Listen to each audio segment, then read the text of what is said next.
ఈరోజు మనం ఇన్ని రోజులు మనం చదువుకున్న భాగ్యనగర చరిత్ర 400 సంవత్సరాలు కాదు.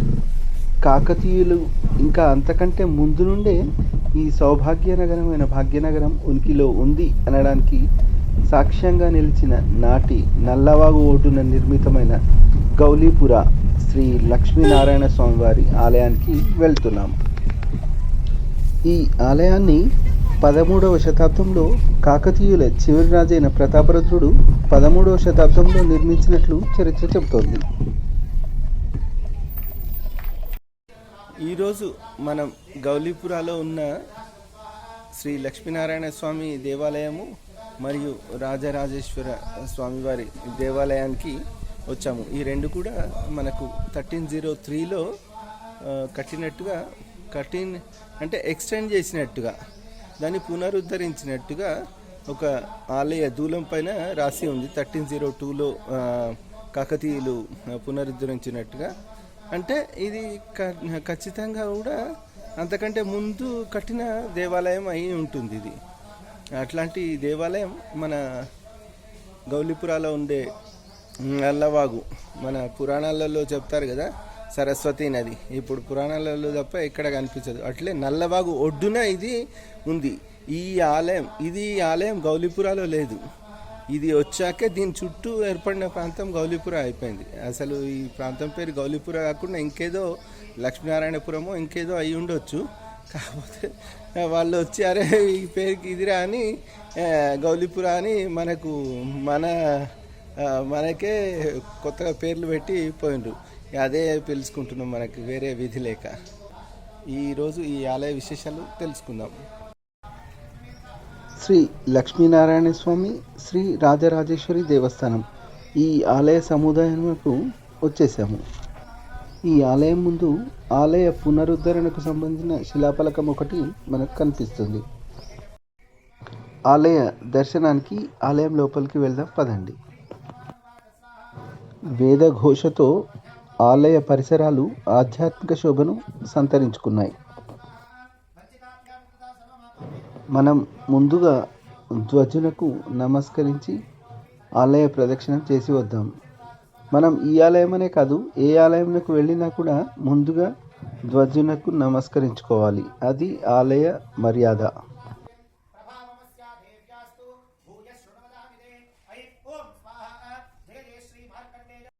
దర్శనానికి ముందు ఒకసారి ఆలయ ప్రదక్షిణ చేసి వద్దాం. ఈ ఆలయ ప్రధాన అర్చకులు శేషాద్రిచార్యులు గారు తన విలాసవంతమైన ఆస్ట్రేలియా జీవితాన్ని వదులుకొని కేవలం ఈ లక్ష్మీనారాయణుడి సేవ కోసమై ఇక్కడికి వచ్చారు. వారు తన సహోదరునితో కలిసి ఈ ఆలయం యొక్క అర్చక బాధ్యతలు నిర్వహిస్తున్నారు.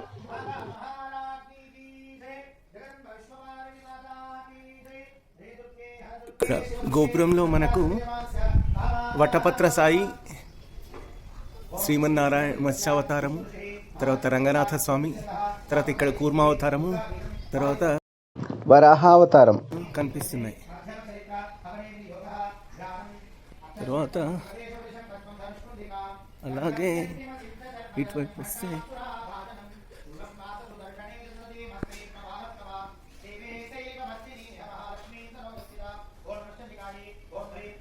నరసింహ, వామన, మధ్యలో కృష్ణుడు గోవర్ధనగిరిని ఎత్తిన సన్నివేశం, తర్వాత పరశురామ, రామ అవతారాలు కనిపిస్తున్నాయి.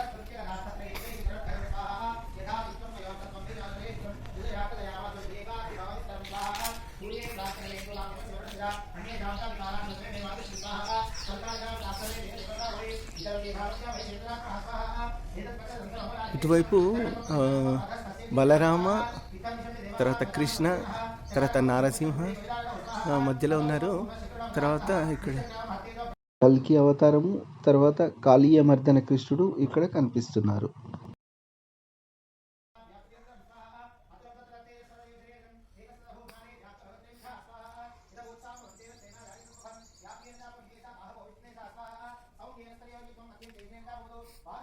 ఆలయ గోపుర విశేషాలు చూస్తూ ఒక ప్రదక్షిణను పూర్తి చేసుకున్నాం.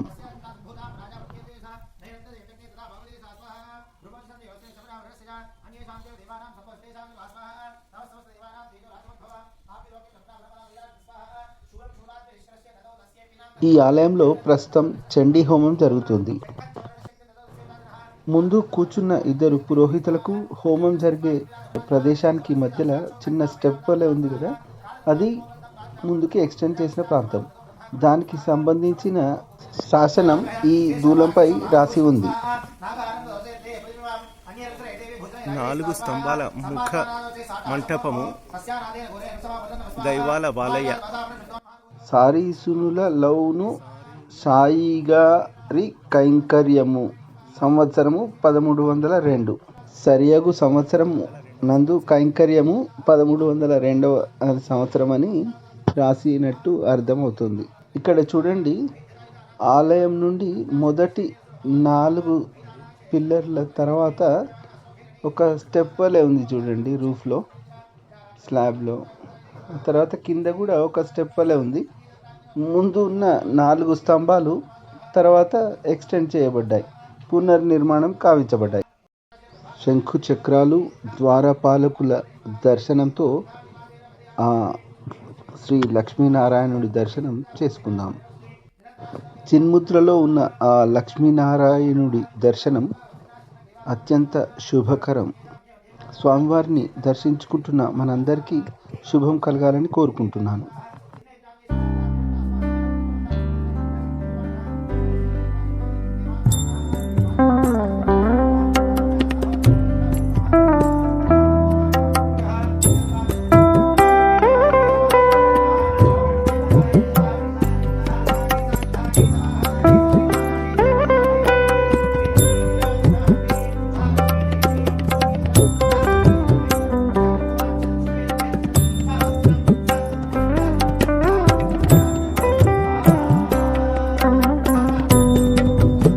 ఇది ఆలయం అవసరాల నిమిత్తం పునర్నిర్మాణం చేసిన ప్రాంతం, ముందున్న 4 స్తంభాల ప్రాంతం.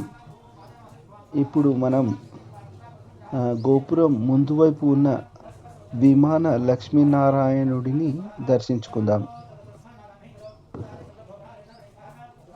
మనకు తిరుమల తిరుపతిలో విమాన వెంకటేశ్వరుడు ఉన్నాడు కదా, అలాగే ఇక్కడ విమాన లక్ష్మీనారాయణ స్వామి వారు ముందు కనిపిస్తున్నారు కదా, దర్శనం చేసుకోండి.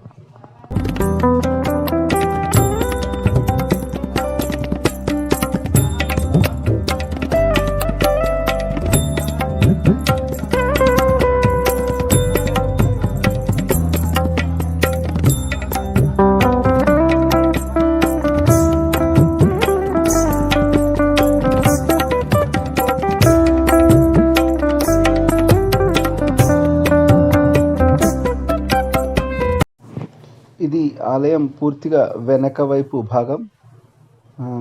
వెనక వైపు గౌలీపుర వీధుల్లో నుంచి వెనక వైపు నుంచి ఉన్న ఆలయ ప్రవేశ ద్వారం ఇది.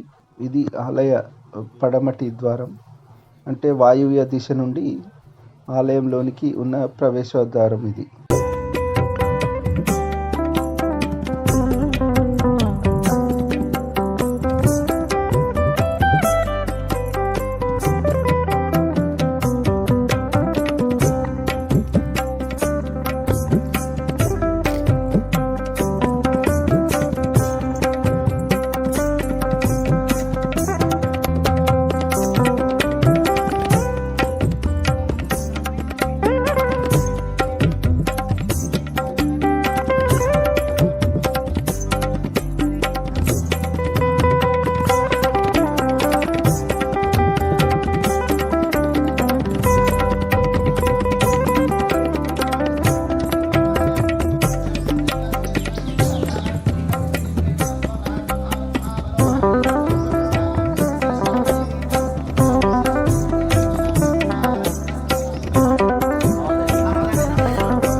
ప్రధానాలయానికి ఎదురుగా ధ్వజస్తంభం వద్ద గరుడాల్వార్ మరియు హనుమంతుల వారి విగ్రహాలు.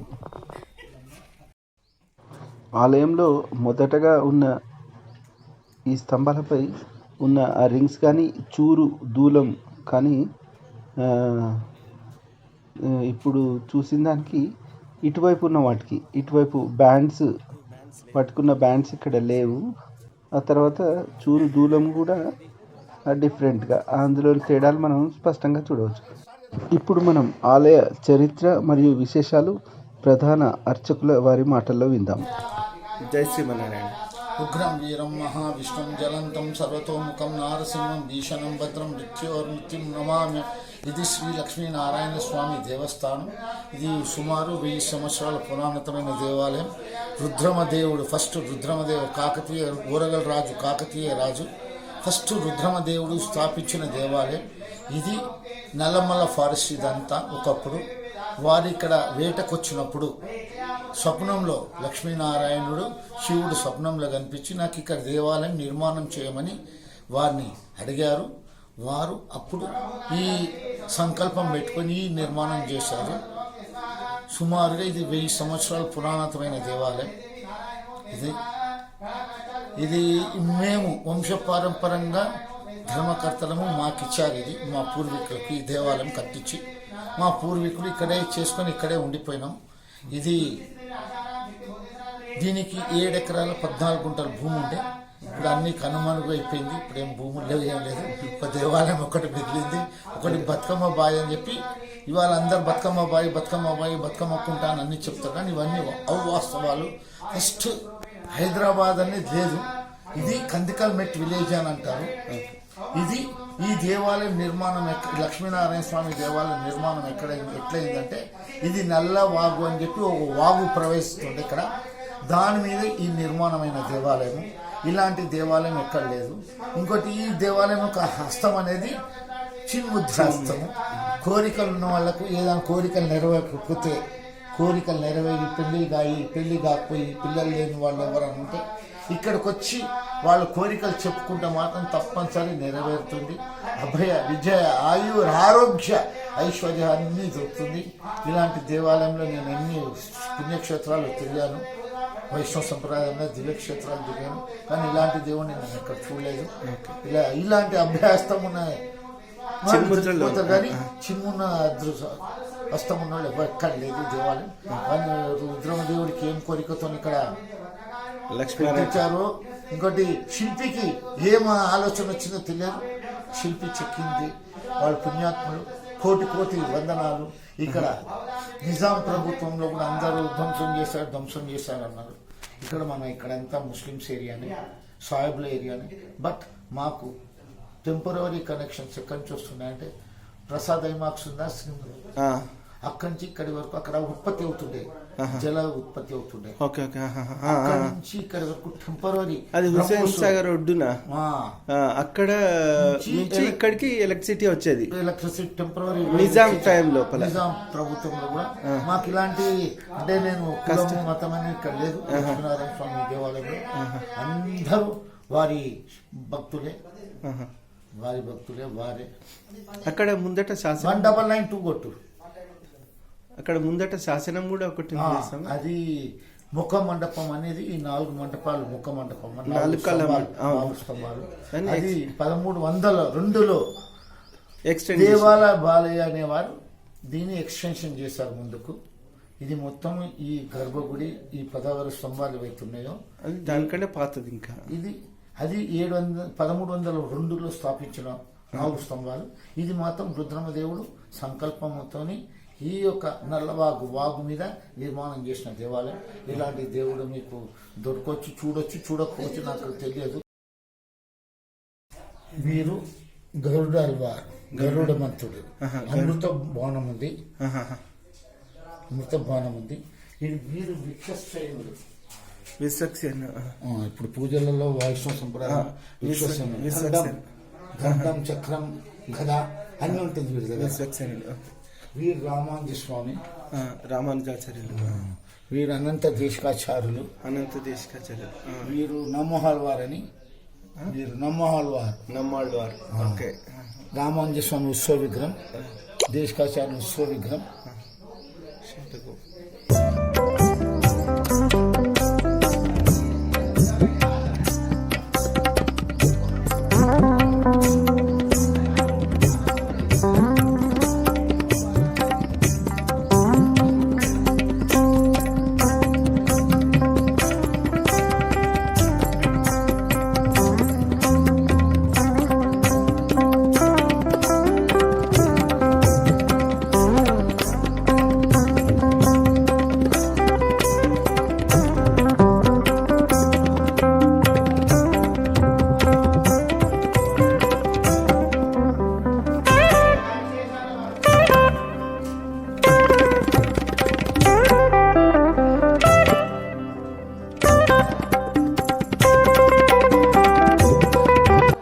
అప్పటి కాలంలో ఈ ఆలయాన్ని దర్శించుకున్న జిఆర్ స్వాముల వారి ఇక్కడ మారేడు చెట్టు, తర్వాత ఇది జమ్మి చెట్టు ఉంది కదా, షమి వృక్షం కాదు, మనం జమ్మి చెట్టు అంటాం కదా, జమ్మి చెట్టు ఇది. జమ్మి చెట్టు ఉంది. తర్వాత ఇక్కడేమో మన పారిజాత వృక్షం ఒకటి ఉంది. ఇది కూడా ఇది మన శ్రీ రాజరాజేశ్వరి దేవస్థానం. ఇది కాకతీయుల కాలంలో కట్టించింది. ఆ ముందుకు ఎక్స్టెన్షన్ ఉంది కదా, ఈ గుడికి ఈ నాలుగు కాళ్ళు ఎక్స్టెన్షన్ చేశారు కదా, ఆ టైంలో ఇది కట్టించారనమాట ఈ గుడి. శ్రీ శ్రీ శ్రీ రాజరాజేశ్వర స్వామి వారు మనకు వేములవాడలో ఉంటారు కదా. మన కాకతీయుల ఇంటి ఇలవేల్పు రాజరాజేశ్వర స్వామివారు, ఆ దేవాలయం ఇక్కడ మనం చూడవచ్చు. ఈ దేవాలయం శివ పంచాయతన పద్ధతిలో నిర్మించబడినది. ప్రధాన గర్భాలయం లోపల మనకు ఎడమవైపున విఘ్నేశ్వరుడు, కుడివైపున మాతా భద్రకాళి, ఆ తర్వాత ఇటువైపు కుడి చివరన సూర్యభగవానుడు, ఇటువైపున మనకు విష్ణుమూర్తి కనిపిస్తారు.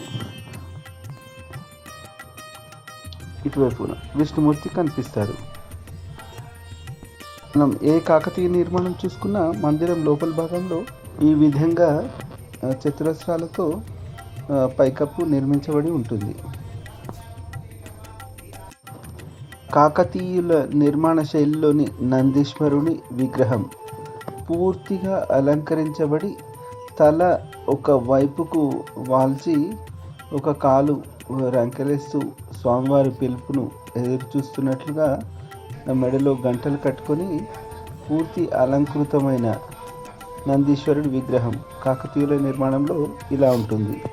ఆ భోలాశంకరుడు రాజరాజేశ్వరుడి కృపకు మనందరం పాత్రులం కావాలని మనసారా కోరుకుంటున్నాను. శివాలయం ముందు తర్వాతి కాలంలో ఈ నాగబంధం ఒకటి ప్రతిష్ఠించబడినది.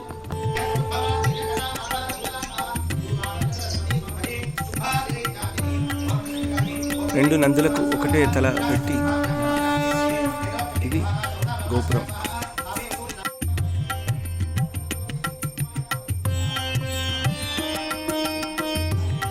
Proper maintenance.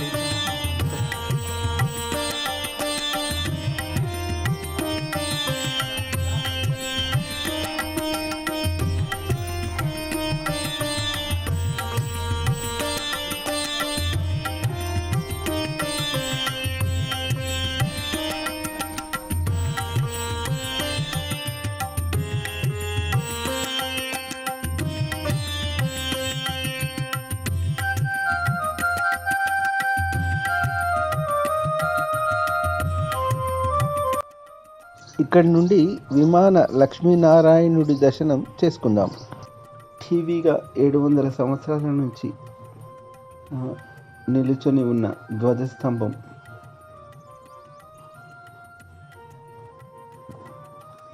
విమాన లక్ష్మీనారాయణుడి దర్శనం, ఇరువైపులా గరుడాళ్వార్, హనుమంతుల వారిని చూసుకోవచ్చు.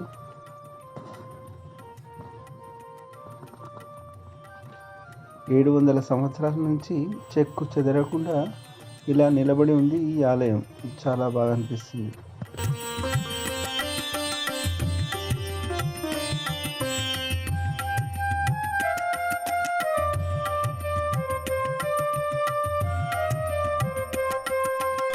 ఇది శ్రీ రాజరాజేశ్వర స్వామివారి దేవస్థానం. పైనుండి చూస్తున్నాం.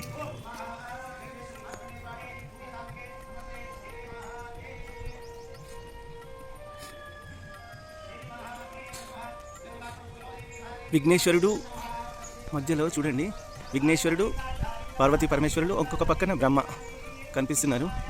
పార్వతీ పరమేశ్వరుల తల తీసేయబడింది. ఇది మనకు శిఖరం.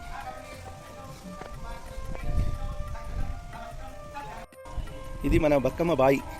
ఈ మన లక్ష్మీనారాయణ స్వామి ఉన్నారు కదా, స్వామి కోనేరు. తర్వాత కాలంలో బతుకమ్మలు వేస్తూ బతుకమ్మ బావి అయిపోయింది. ఇది ఆలయ రాచమార్గం. మనం ఇందాక వచ్చినాం కదా, ఇది రాచమార్గం. ఇది ఇంత పెద్ద దారి అయితే మనకు అసలు ఓల్డ్ సిటీలో కనిపించడం జస్ట్ ఇంపాసిబుల్. ఈ ఓల్డ్ సిటీ గ్రామం ఏర్పడడానికి పూర్వమే ఈ ఆలయం ఉంది కాబట్టి ఈ స్వామివారి రథోత్సవం కోసం ఇంత పెద్ద రహదారి ఏర్పడి ఉంది.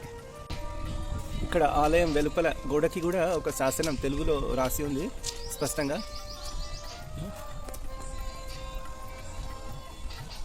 కోనేరు బతుకమ్మ బాయి అంటారని చెప్పాను కదా, బతుకమ్మ బాయి అన్నమాట ఇది. మనం పైనుంచి చూసాం కదా. ప్రధాన అర్చకుల వారి సోదరుడు. ఇది స్వామివారి బ్రహ్మోత్సవాల సందర్భంగా ఉపయోగించే రథము. మనం ఇందాక వచ్చింది, ఇప్పుడు చూస్తున్న ఈ విశాలమైన మార్గం మొత్తం ఈ స్వామివారి రథోత్సవం కోసం నిర్దేశించబడిన మార్గం. అందుకే ఇంత విశాలంగా ఉంది. ఈ ఆలయం యొక్క లొకేషన్ డిస్క్రిప్షన్లో ఇచ్చాను, చూడండి. ఈ ఆలయం గురించి 10 మందికి తెలిసేలా షేర్ చేయండి. ఈ వీడియోని లైక్ చేయడం మర్చిపోవద్దు. నా ఛానల్ని సబ్స్క్రైబ్ చేసుకుని వాళ్ళు ఎవరైనా ఉంటే సబ్స్క్రైబ్ చేసుకోండి. ఈ ఆలయం గురించి మీ యొక్క విలువైన అభిప్రాయాన్ని కామెంట్స్ రూపంలో తప్పకుండా తెలియజేయండి. మరిన్ని మంచి వీడియోలతో మళ్ళీ కలుద్దాం. పునర్దర్శన ప్రాప్తిరస్తు.